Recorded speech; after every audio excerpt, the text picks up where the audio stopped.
قرآن پاک کی ایک سورت ہے جس کو کہا جاتا ہے سورہ کہف.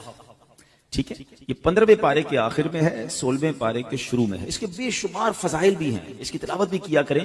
ہر جمعے کو کوشش کر کے اس کی تلاوت کریں. کہ روایتوں میں آتا ہے جو ایک جمعے سے دوسرے جمعے کو دوبارہ پڑھتا ہے نا سورہ کہف, تو دونوں جمعوں کے درمیان اس کے لیے نور کر دیا جاتا ہے.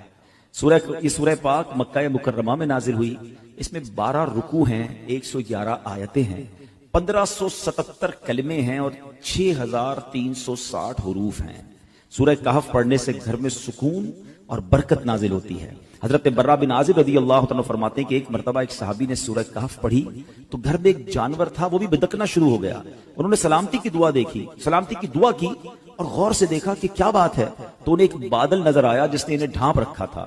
ان صحابی نے اس واقعے کا ذکر جب نبی پاک علیہ السلام کی بارگاہ میں کیا تو پیارے آقا علیہ السلام نے فرمایا, اے فلاں قرآن پاک کی تلاوت کرتے رہا کرو, وہ بادل سکینہ تھا, وہ سکون کا بادل تھا جو قرآن مجید کی وجہ سے نازل ہوا تھا.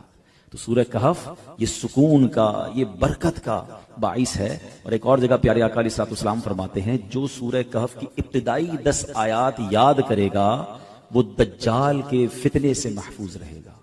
اچھا, اس صورت میں تلاوت کے فضائل تو اپنے ہیں. اس صورت سے ایک ہی صورت میں 3 کمال کے واقعات ہیں. ایک تو وہی کہف, غار, کہف کہتے ہیں غار کو, غار والا واقعہ ہے. ایک اس کے اندر حضرت ذوالقرنین کا واقعہ, اللہ اکبر, پڑھنے سے تعلق رکھتا ہے. East and west and north, تینوں جگہوں کا آپ نے سفر کیا, دنیا کے 3 کونوں کا آپ نے سفر کیا, اور جو آپ نے وہاں ایکسپیرینس کیا, کمال کی باتیں, اور ان کی پھر وہاں کیسے ملاقات ہوئی, یاجوج ماجوج کو کیسے پایا اور کس طرح اس کو جا کے انہوں نے بلاک کیا, یہ سارا واقعہ اس صورت میں موجود ہے. اور تیسرا اس میں واقعہ حضرت موسیٰ علیہ السلام اور حضرت خضر علیہ السلام کی جو ایک بڑی کمال کی ملاقات ہے, اس ملاقات میں کیسے کیسے واقعات ہیں. یعنی میں یقین کریں میرے پاس ٹائم ہوتا تو میں آپ کو سورہ کہف کے 3 واقعات سناتا, لیکن یہ سب چیزیں ڈیفائن کرنے کا مقصد یہ کہ یہ آپ کے اور میرے قرآن میں سب موجود ہے. اچھا, ایک اور بات بتاؤں کہ یہ اصحاب کہف پر, یہ اس واقعے پر جو بھروسہ یا ایمان یا عقیدہ ہے نا, یہ صرف مسلمانوں کا نہیں ہے. یہ دیگر مذاہب کی کتابوں میں بھی 7 سلیپرز کہلاتے ہیں, 7 سونے والے. تو 7 سلیپرز وہ بورڈ لگے ہوئے ابھی, تو وہاں پر دیگر مذاہب کے لوگ بھی آتے ہیں کیونکہ ان کی آسمانی کتابوں میں بھی ان اصحاب کہف کا ذکر موجود ہے. اب یہ کون تھے, یہ کیا تھے, اب ذرا یہ واقعہ سنیے گا, پھر میں انشاءاللہ اس کے تحت کیا سبق ملتا ہے ہم سیکھیں گے کیا, میں اس پر ڈسکس کروں گا. اصحاب کہف جو تھے یہ شہر افسوس کے شرفاء تھے, بڑے نیک لوگ تھے. اچھا, شہر کا نام کیا نام تھا؟ افسوس. اور جو بادشاہ تھا اس کے معزز درباری بھی تھے, مگر یہ لوگ صاحب ایمان تھے, یہ بت پرستی سے بیزار تھے, یہ اللہ وحدہ لا شریک کو اپنا رب مانتے تھے. اچھا, وہاں پر جو بادشاہ تھا وہ بڑا ظالم بھی تھا اور بت پرستی کے لیے بڑا انفسائز کرتا تھا. جو بت پرستی نہیں کرتا تھا اس کو قتل کر دیتا تھا. اچھا, اس بادشاہ کا نام دقیانوس تھا. آج آپ کو ایک اور بات سمجھ آئے گی کہ ہم بعض اوقات کہتے ہیں یار یہ بندہ بڑی دقیانوسی باتیں کرتا ہے, تو ایکچولی دقیانوس جو یہ لفظ ہے یہ ایک بادشاہ کا نام تھا, اور چونکہ وہ ہزاروں سال پرانا بادشاہ ہے تو آج بھی اگر کوئی پرانی باتیں کرتا ہے, اولڈ ایج کی باتیں کرتا ہے, تو لوگ کہتے ہیں یار یہ دقیانوسی باتیں کر رہا ہے. ایکچولی یہ اسی کی طرف نسبت ہوتی ہے کہ دقیانوس نام کا ایک بادشاہ تھا, مگر وہ بڑا ظالم تھا. تو یہ لوگ جب دیکھا کہ یہ ہر مسلمان کو مار رہے ہیں, ہر ایمان والے کو مار رہے ہیں اور بت پرستی کے لیے ظلم کر رہے ہیں, تو ان 7 لوگوں نے کیا پلان کیا کہ ہم بادشاہ کے ظلم و ستم سے چھٹکارا پا کر شہر سے باہر چلے جاتے ہیں. وہ باہر گئے اور جا کر ایک ویرانے میں ایک غار میں جا کر انہوں نے پناہ لی. اس زمانے میں ہوٹل اور یہ بلڈنگیں تو ہوتی نہیں تھی, ہزاروں سال پرانی بات ہے. تو بہرحال اب یہ غار میں گئے اور وہاں پر جا کر آرام کیا, تھکے ہوئے تھے تو سو گئے. اللہ کی شان یہ ہے کہ وہ تقریباً 300 برس سے زیادہ عرصے کے لیے سو گئے. یہ سوئے تو اٹھے ہی نہیں. اللہ اکبر. اچھا, ادھر حالات بدلتے رہے. بادشاہ کو جب پتا چلا کہ یہ لوگ غار کے اندر ہیں اور یہ مجھ سے چھپ کر گئے ہیں, بڑا ناراض ہوا اور اس نے اپنے ایک بندے کو بھیجا کہ جاؤ اس غار پر ایک دیوار بنا کے اس کو بند کر دو, یہ اندر ہی بھوکے پیاسے مر جائیں. جس بندے کو یہ آرڈر دیا گیا تھا نا وہ تھوڑا سا خدا ترس آدمی تھا. اس نے کیا کیا کہ ان 7 اصحاب کہف کے نام لکھے, پوری بات لکھی کہ یہ لوگ ایمان والے ہیں, بادشاہ کے ظلم سے جا کر اندر چھپے ہیں, اور ان کا یہ واقعہ ہے. ایک تختی لکھی, ایک صندوق کے اندر اس غار کے ساتھ دیوار میں اسے دفن کیا اور ایک دیوار کھڑی کر دی. حکم تو تھا بادشاہ کا. اب باہر والے لوگ یہ سمجھے کہ یہ بھوکے پیاسے اندر مر گئے.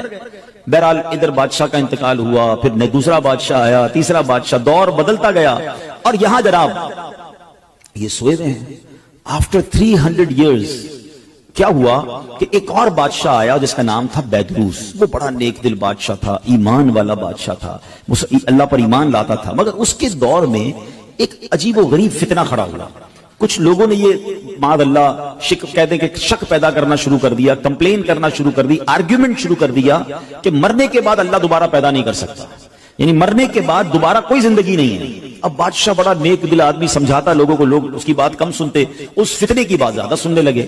تو بادشاہ تہجد کی نماز میں رو رو کے اللہ سے دعا کرتا کہ میرے مولا کوئی ایسی نشانی عطا کر دے, کوئی ایسا اشارہ عطا کر دے کہ ان لوگوں کو سمجھ آ جائے کہ تو مرنے کے بعد دوبارہ زندہ کیسے کرے گا. اللہ کی شان دیکھیں, اس بادشاہ کے وہم و گمان میں بھی نہیں ہے کہ کوئی غار ہے اس کے شہر کے قریب جہاں کچھ لوگ سوئے ہوئے ہیں. سینکڑوں سال گزر گئے نا.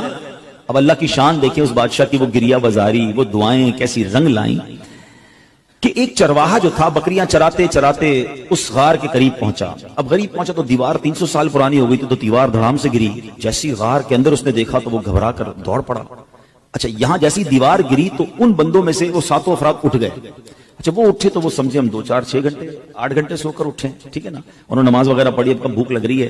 تو ایک ساتھی کو کہا ذرا جانا باہر اور دیکھ بھال کر بادشاہ دقیانوس کے سپاہی کہیں پکڑ نہ لیں, کھانا لے کر آ گئے. وہ بندہ چھپتے چھپاتے بازار گیا تو سارے بازار کا ماحول ہی الگ, عمارتیں الگ. بہرحال اتنا اس کو خیال نہیں آیا. اس نے جا کر ایک دکاندار نان بائی جو روٹی بیچنے والا تھا, اس کو اس نے پیسے دیے کہ مجھے کچھ روٹیاں چاہیے. تو نان بائی نے جب وہ پیسے دیکھا کہ یہ سکے کہاں سے آ گئے, یہ تو کرنسی ختم ہو گئی تھی, 300 سال پرانی کرنسی تھی. تو کہا یہ پیسے تو ہمارے یہاں نہیں چلتے, کس زمانے کے پیسے لے کے آئے؟ بھائی یہی تو پیسے ہیں, کل تو ہم نے پیسے لے کے غار میں گئے, آج تمہیں دے رہے تم کہہ رہے پیسے نہیں چلیں گے. اچھا یہ بتاؤ دقیانوس بادشاہ کہاں ہے آج کل؟ وہ جو اصحاب کہف میں سے ایک بندہ تھا وہ پوچھتا ہے کون دقیانوس, اس زمانے کا تو کوئی بادشاہ یہاں پر نہیں ہے. اب وہ حیران کہ بادشاہ کل تو ہم جا کے غار میں گئے, آج بادشاہ کی کوئی پہچان نہیں رہا, کرنسی ہماری چل نہیں رہی. ادھر وہ نان بائی سمجھ گیا کہ یہ سینکڑوں سال پرانی کرنسی ان کے پاس ہے, ان کو لگتا ہے کوئی خزانہ مل گیا ہے. تو انہوں نے پکڑ کر اس بندے کو جو اصحاب کہف میں سے تھے پولیس والوں کے یا حکام کے حوالے کر دیا. وہ حکام انہیں بادشاہ کے پاس لے گئے. بادشاہ کو جب یہ سارا واقعہ پتا چلا, اس نے کہا ہم تو دقیانوس بادشاہ کے زمانے کے لوگ ہیں, ہم تو سوئے اٹھے تو آپ بتا رہے ہیں کہ وہ بادشاہ بھی نہیں ہے, پیسے بھی یہ نہیں چل رہے, یہ زمانہ کون سا ہے؟ تو بادشاہ نے معلوم کیا تو پتا چلا کہ یہ 300 سال پرانی بات کر رہے ہیں. یہ کیسے پوسیبل ہے کہ بندہ بھی جوان ہے, بوڑھا بھی نہیں ہوا, اور 300 سال پرانی بات کر رہا ہے. کہ میں اکیلا نہیں ہوں, 7 6 اور بھی ہیں. کدھر ہے؟ کا غار میں ہے. چلو اب بادشاہ نے پورا لشکر لیا. یقین تو بادشاہ کو بھی نہیں آ رہا تھا کہ یہ ہو کیا رہا ہے. اب پورے لشکر کو لے کر جب وہ غار کے قریب پہنچے تو ادھر جو غار میں لوگ تھے وہ سمجھ گئے کہ دقیانوس بادشاہ کے بندے آ گئے ہیں, ہمارا بندہ پکڑا گیا ہے, اب ہماری خیر نہیں ہے. وہ سجدے میں چلے گئے, وہ دعائیں کرنے لگے, استغفار پڑھنے لگے. مگر جب سپاہی آئے تو سپاہی بھی کوئی اور, بادشاہ بھی کوئی اور. کسی کو یقین نہ آئے ان کی باتیں. اب وہ تختی کام آئی. اب جب دیوار کھودی گئی تو وہ تختی نکلی اندر سے, جو 300 سال پہلے دقیانوس بادشاہ کے بندے نے, اس کے ملازم نے لکھ کر رکھی تھی کہ ان 7 بندوں کے نام یہ ہیں, اور یہ دقیانوس بادشاہ کے خوف سے جا کر اندر سوئے ہیں, اور یہ ایمان والے ہیں. اللہ اکبر. جب بادشاہ کو یہ پتا چلا نا, پہلے تو وہ گیا سجدہ شکر میں کہ اللہ تو نے میری پکار سن لی, ایسی نشانی بتا دی کہ بندہ مرنے کے بعد کیسے جیے گا. تو نے تو جیتے جی ہمیں دکھا دیا کہ تو چاہے تو 300 سال تک کوئی سویا رہے, نہ اس کا بال بھیکا ہو, نہ بال سفید ہو, نہ باڈی گلے, اور میرے رب تو نے انہیں پھر زندہ کر دیا. اب جناب پورا شہر آیا, سارے لوگ آئے جو بے ایمان ہو گئے تھے, جو اللہ کی قدرت کے انکاری ہو گئے تھے, سب کلمہ پڑھنے لگے, سب اللہ کی وحدانیت پر یقین لائے. سبحان اللہ. اب یہ جو اصحاب کہف تھے, سبحان اللہ, یہ لوگ جو تھے جب انہوں نے دیکھا کہ اب ماشاءاللہ سب لوگ ایمان لے آئے ہیں اور یہ کام سارا ہو گیا ہے, تو پھر انہوں نے کہا کہ اے بادشاہ ہم اللہ کے تمہیں سپرد کرتے ہیں, تمہارا کام ہو گیا. یہ پھر غار کے اندر گئے اور پھر سو گئے, اور اللہ نے اسی حالت میں انہیں وفات دی. بادشاہ بیدروس نے سال کی لکڑی کا صندوق بنوا کر اصحاب کہف کی مقدس لاشوں کو ان میں رکھوا دیا. اللہ کریم نے اصحاب کہف کے غار کا ایسا روب لوگوں کے دلوں میں ڈالا کہ لوگ ان کی قبروں تک نہیں جا پاتے تھے. اصحاب کہف کی لاشوں کا حفاظت کا انتظام بھی رب نے کیا, اور بیدروس بادشاہ نے غار کے منہ پر ایک مسجد بنائی, سالانہ ایک دن مقرر کیا, اور ہر سال لوگ وہاں پر ان کے گویا عرس میں جمع ہو کر اللہ کی عبادت کرتے اور گویا وہاں جا کر عبادت کرتے. تو اے میرے پیارے اسلامی بھائیوں, یہ ایک واقعہ جو تفسیر قرآن کے ذریعے میں نے آپ کو سنایا. قرآن میں سورہ کہف میں یہ پورا تفصیل سے واقعہ موجود ہے. جو سورہ کہف پڑھتے ہیں آیتیں بار بار پڑھتے ہوں گے. بسم اللہ الرحمن الرحیم. ام حسبت ان اصحاب الكهف والرقیم كانوا من آیاتنا عجبا اذ اول الفتية الى الكهف فقالوا ربنا آتنا من لدنك رحمة وهيئ لنا من امرنا رشدا فضربنا على آذانهم في الكهف سنين عددا ثم بعثناهم لنعلم أي الحزبين أحصى لما لبثوا أمدا نحن نقص عليك نبأهم بالحق إنهم فتية آمنوا بربهم وزدناهم هدى. کیا تمہیں معلوم ہوا، ترجمہ کنز الایمان سنیں، کیا تمہیں معلوم ہوا کہ پہاڑ کی کھو اور جنگل کے کنارے والے ہماری ایک عجیب نشانی تھے. جب ان جوانوں نے غار میں پناہ لی پھر بولے اے ہمارے رب ہمیں اپنے پاس سے رحمت دے اور ہمارے کام میں ہمارے لیے راہ یابی کے سامان کر، تو ہم نے اس غار میں ان کے کانوں پر گنتی کی کئی برس تھپکا. پھر ہم نے انہیں جگایا کہ دیکھیں دو گروہ میں کون ان کے ٹھہرنے کی مدت زیادہ ٹھیک بتاتا ہے. ہم ان کا ٹھیک ٹھیک حال تمہیں سنائیں. وہ کچھ جوان تھے کہ اپنے رب پر ایمان لائے اور ہم نے ان کی ہدایت بڑھائی سبحان اللہ. ان کے ناموں میں بہت اختلاف ہے. حضرت علی کرم اللہ تعالی وجہ الکریم فرماتے ہیں ان کے نام یہ ہیں: یملیخا، مکشکلینا، مشلینا، مرنوش، دبرنوش، شادنوش، اور ساتواں چرواہا تھا جو ان لوگوں کے ساتھ ہو لیا. حضرت علی نے اس کا ذکر نہیں فرمایا. اور ان لوگوں کے کتے کا نام کتمیر تھا اور لوگوں کے شہر کا نام افسوس تھا اور ظالم بادشاہ کا نام دکیانوس تھا. تفسیر ساوی میں کچھ اور نام بھی لکھے ہیں. ان ناموں میں کچھ اختلاف ضرور ہے مگر ان کے ناموں کی برکت کیا ہے سبحان اللہ. ذرا سنیے گا. حضرت ابن عباس رضی اللہ عنہ سے روایت ہے اصحاب کہف کے ناموں کا تعویذ 9 کاموں کے لیے مفید ہے: بھاگے ہوئے کو بلانے کے لیے اور دشمنوں سے بچ کر بھاگنے کے لیے. کوئی بھاگ گیا اس کو بلانا ہے یا خود دشمنوں سے بچنا ہے اس کے لیے بڑا مفید ہے. آگ بجھانے کے لیے کپڑے پر لکھ کر آگ میں ڈال دیں انشاءاللہ آگ بجھ جائے گی. بچوں کے رونے اور تیسرے دن آنے والے بخار کے لیے. نمبر 4. مگر پھر بھی اس واقعے سے ہمیں درس کیا ملتا ہے کہ مرنے کے بعد زندہ ہونا، ہو کر اٹھنا یہ حق ہے. اور اصحاب کہف کے اس واقعے سے گویا رب نے ایک اور قدرت کا نظارہ ہمیں دکھایا سبحان اللہ. اور ایک اور بڑی پیاری بات پتہ چلی کہ جب بندہ اپنے ایمان کو بچا کر، اپنے دین کو بچا کر، اپنے آپ کو گناہوں سے بچا کر کسی سفر پر نکل جاتا ہے، کسی جگہ ہجرت کر جاتا ہے، وطن چھوڑتا ہے، پھر اللہ اس کی غیب سے مدد فرماتا ہے. اور ایسی مدد فرماتا ہے کہ عقل بھی کام نہیں کرتی. دیکھیں نا 300 سال غار میں اللہ نے حفاظت کی کیونکہ ایمان کی فکر تھی. کہ آج کے دور میں ہمیں ایمان بچانے کی فکر ہے؟ ہم تو بے ایمانوں کی دوستی میں بھی خوش ہیں. لوگ کہتے ہیں کوئی بات نہیں، میرا ایک دوست ہے بد مذہب ہے مگر میں پکا ہوں، میں بیٹھتا ہوں اس کے ساتھ، میں سنتا ہوں اس کی باتیں، لیکن میں پکا ہوں، میں بیٹھتا ہوں. اللہ اکبر.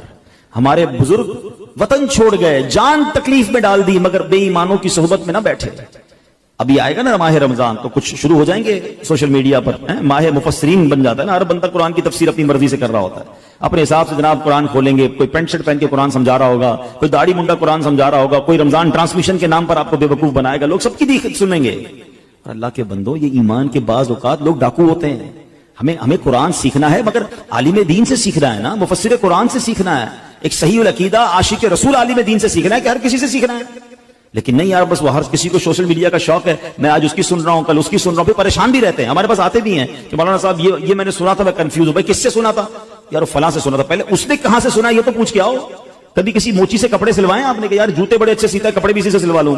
آپ کہیں گے نہیں یار موچی کا کام جوتے سینا، درزی کا کام کپڑے سینا ہے. ڈاکٹر آپ کا یار علاج بڑا اچھا کرتا ہے، آپ کہتے ہیں یار ڈاکٹر علاج بڑا اچھا کرتا ہے، گھر بھی اسی سے بنوا لیتا ہوں، گھر بھی اچھا بنا دے گا. ارے بھائی ڈاکٹر کا کام علاج کرنا ہے، بلڈر کا کام گھر بنانا ہے. دنیا کا ہر کام ہم اس کے ایکسپرٹ سے کرواتے ہیں، سیکھتے ہیں، مگر دین جس کی مرضی ہے وہ سکھائے اور ہم بیٹھ کے سن رہے ہوتے ہیں. نہ کریں ایسا. آپ اصحاب کہف کے اس واقعے سے سمجھو کہ ایمان کی اہمیت کیا ہے. سیدی اعلیٰ حضرت نے 100 سال پہلے سمجھایا. کیا فرمایا؟ سونا جنگل رات اندھیری، چھائی بدلی کالی ہے، سونے والو جاگتے رہیو چوروں کی رکھوالی ہے. آنکھ سے کاجل صاف چرا لیں، یہاں وہ چور بلا کے ہیں، تیری گٹھڑی تاکی ہے اور تو نے نیند نکالی ہے. اب یہ محاورہ کتنا کمال کا ہے. آنکھ سے کاجل چرانا کیسے؟ کاجل تو آنکھ کے اندر ہی ہوتا ہے. اعلیٰ حضرت کہتے ہیں اتنے شاطر ہیں، اتنے مکار ہیں کہ تمہیں پتہ بھی نہیں چلے گا اور تمہاری آنکھ سے کاجل چرا لیں گے. قرآن کے نام پر تمہارا ایمان چھین لیں گے، تفسیر کے نام پر دین کی بات کرنے آئیں گے اور تمہارا ہی دین لے کے چلے جائیں گے، تمہارے عقیدے میں وسوسے کی سوئی چبو کے چلے جائیں گے. تو یہ سمجھنا ہے کہ میں نے اپنے دین کی، اپنے ایمان کی حفاظت کیسے کرنی ہے. اور سبحان اللہ ایک اور بات یہ پتا چلا کہ بیدروس بادشاہ نیک دل مسلمان تھا نا، اچھا قرآن میں واقعہ موجود ہے نا، اس نے کیا کیا کہ ایک دن مقرر کیا سال کا، اور بزرگوں کے مزار کے پاس جا کر پورا سال میں ایک دن مقرر کر کے لوگ وہاں جاتے تھے، گویا ان کا عرس مناتے تھے، وہاں عبادت کرتے تھے، رب کی عبادت کرتے تھے۔ تو پتا چلا کہ آج بھی اگر بزرگان دین کے مزارات پر کوئی سال میں ایک دن مقرر کر کے اللہ کی عبادت وہاں کی جائے اور ان کا عرس منایا جائے، فاتحہ پڑھی جائے، تو اس میں کوئی حرج نہیں ہے۔ اصحاب کہف کا یہ واقعہ ہی ہمیں یہ سبق دے رہا ہے، قرآن ہمیں یہ بتا رہا ہے، سبحان اللہ۔ تو بہرحال میرے پیارے اسلامی بھائیوں، یہ ایک واقعہ بیان کرنے کا مقصد یہ تھا کہ قرآن میں کیسے کیسے خزانے موجود ہیں۔ تو پلیز اس رمضان میں صرف قرآن پاک کی تلاوت نہیں کرنی، قرآن پاک کو انڈرسٹینڈ کرنے کی طرف بھی آئیں۔ اللہ کی رحمت سے دعوت اسلامی کے ماحول میں ہمیں تفسیر قرآن صراط الجنان بڑی آسان اردو زبان میں دے دی گئی ہے، اس کو پڑھیں، پڑھ نہیں سکتے تو اس کی آڈیو جاری کر دی گئی ہے، سننا شروع کر دیں۔ آپ دیکھتے ہوں گے دعوت اسلامی والے تو پورا سال ہی فجر کی نماز کے بعد مسجدوں میں تفسیر قرآن کچھ ایک دو صفحے پڑھ کے سناتے ہیں، کیوں؟ تاکہ روز کچھ نہ کچھ قرآن جو ہے وہ ہمارے دل میں اتر